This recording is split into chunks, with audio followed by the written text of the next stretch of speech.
Өткен бейсенбі күні Қазақстан Республикасы Президенті жанындағы Ұлттық ғылым академиясы Шығыс Қазақстан облысында қуатты өңірлік ғылым, қуатты өңір тақырыбында президиумның көшпелі отырысы өткізілді.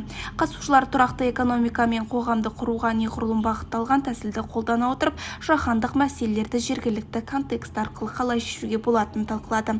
Аталмыш басқосуға Абай және Шығыс Қазақстан облысының әкім орынбасарлары, Павлодар облысы әкімдігінің басқарма басшысы, сонымен қатар Қазақстан Республикасы парламент мәжілісінің депутаттары қатысты. Жиын барысында Абай облысы әкімінің орынбасары Жасұлан Сәрсебаев сөз алып, бүгінгі таңдағы еліміздегі, соның ішіндегі ел шығысындағы ғылымның даму барысына тоқталды. Көшпелі отырыс аясында өңірдің өнеркәсіптік кәсіпорындарымен ынтымақтастық туралы 4 меморандумға қол қойылып, отырыс нәтижесі бойынша өңірлік ғылымды дамытуды шешуге бағытталған қарар қабылданды. Еліміз бойынша жыл сайын 19 қазан күні кәсіби мереке құтқарушылар күні деп аталып өтіледі. Осы атаулы күннің қарсаңында Семей қаласында баспасөз туры болып өтті. Аталмыш іс-шара барысында жергілікті бақ өкілдері түрлі апат орын алған кезде өзгенің өмірін сақтау жолында өз өмірлерін қатерге тігетін құтқарушылар жұмысын көзбен көріп сезіне алды. Әуелгі кезекте баспасөз турының салтанатты ашылу рәсімі құтқарушылар ескерткішіне гүл шоқтарын қою рәсімімен басталды.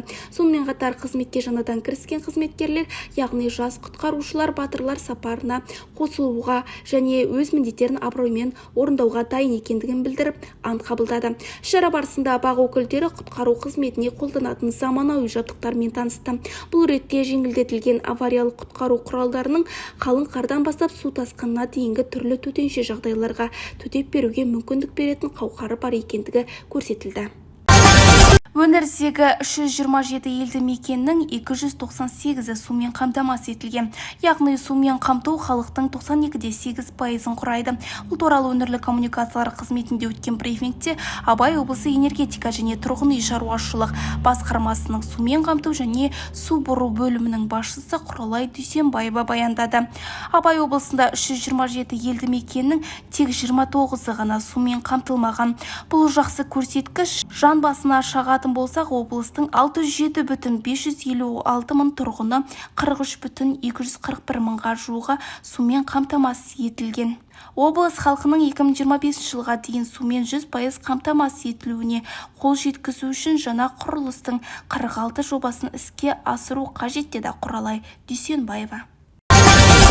Семей жолдарында жол инфрақұрылымын жақсарту бойынша белсенді жұмыстар жалғасуда. Бүгінгі таңда қалада жалпы ұзындығы 756 шақырымды құрайтын 1179 көше бар. Абай облысы құрылғанға дейін қаладағы жолдардың тек 36%, яғни 272,16 шақырымы ғана асфальтталған еді. Алайда 2024 жылдың соңына дейін бұл көрсеткішті 47%-ға дейін арттырып, 355,38 шақырымға жеткізу жоспарлануда. Әйгерім Исанова жаңа Семей ауданынан шағын кондитерлік цех ашты.